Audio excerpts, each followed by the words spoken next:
todo lo que vale la pena va a costarte algo.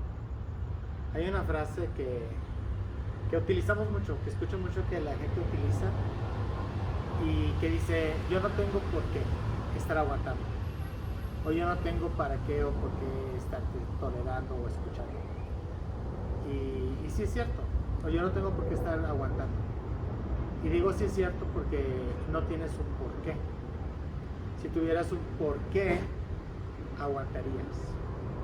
Las personas no nos gusta batallar, a nadie le gusta batallar, pero es a veces y muchas veces que es a través del sufrimiento y a través de los momentos difíciles y el estar batallando que se logran las cosas. O sea, nada se da naturalmente, ninguna cosa bella se da por sí sola.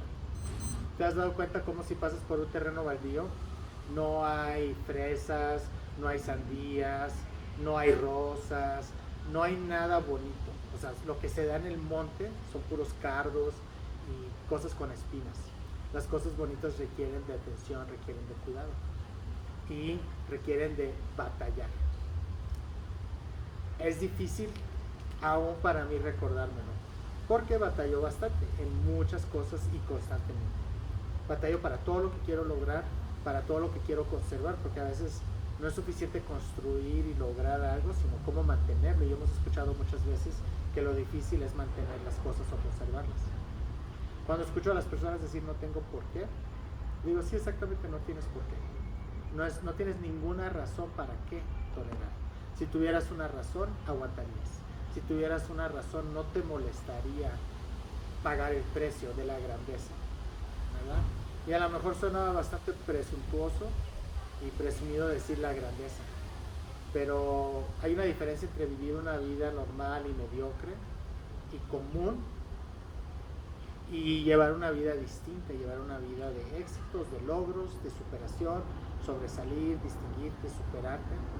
Eso es muy diferente, eso es muy diferente y requiere pagar ese precio. Cuando sí tienes por qué aguantar, aguantas. Yo te recomendaría así directamente que te quites esa frase de tu mente y de tu vocabulario, el no tengo por qué. Encuentra un por qué y entonces sí vas a tener el por qué luchar, sí vas a tener el por qué aguantar. ¿verdad? La gente dice, ay, no tengo por qué estarte aguantando. Oye, discúlpame, tenemos 2 hijos. Claro que tenemos por qué aguantarnos, porque tenemos 2 hijos. Oye, no me importa, no tengo por qué estarte aguantando. Oye, sí, sí tienes un por qué estar aguantando, ¿verdad? Porque yo soy el que proveo, o yo soy la que proveo, o yo soy la que te consigo los clientes, o yo soy la que te consigo los proveedores, o tú eres el que no paga. ¿Sí? Entonces, sí tienes un porqué. Si no tienes un porqué, entonces está bien. No tienes por qué.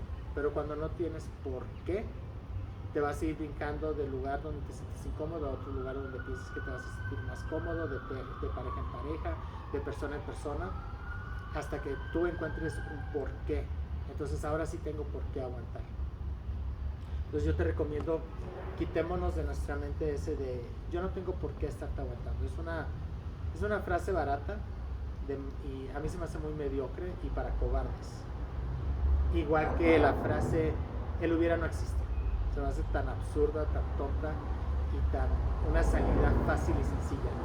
El hubiera no existe y voy a hacer otro video de el hubiera no existe. Porque el hubiera por supuesto que existe. El hubiera definitivamente que existe. Y es un escenario que no se dio, ¿verdad? Porque no estuvimos dispuestos a pagar el precio. O precisamente porque teníamos una frase como la no tengo para qué estar aguantando. ¿Sí? Entonces son 2 frases que les recomiendo a mis hijos y a la gente que quiero quitarse de su vocabulario, de su mente y encontrar un porqué. Un porqué si tienes que aguantar, un porqué si tienes que luchar. Hay un texto de la Biblia y termino con esto que dice, está en el libro de Hebreos 11 y habla acerca de Jesús y dice, por el gozo puesto delante de él, sufrió la cruz. Él sí tenía un porqué. Jesús no dijo, ay, no tengo para qué estar aguantando, yo no tengo por qué estar pasando por la crucifixión, yo no tengo por qué o para qué estar pasando por el Calvario. Pero Jesús sí tenía un porqué y un para qué. Y la Biblia en Hebreos 11 dice, por el gozo puesto delante de él, sufrió la cruz, tenía un porqué. Encuentra tu porqué si no lo tienes y aguanta y sufre con dignidad y en silencio. Hay sufrimiento necesario y sufrimiento innecesario. Pero si es sufrimiento necesario y si tienes un por qué estar aguantando, si tienes un por qué por levantarte temprano, un por qué quedarte callado, si tienes un por qué aguantar el carácter de otras personas, entonces pues lo aguantas y lo sufres. Pero encuentra ese por qué y bórrate de tu vocabulario el no tengo por qué estar.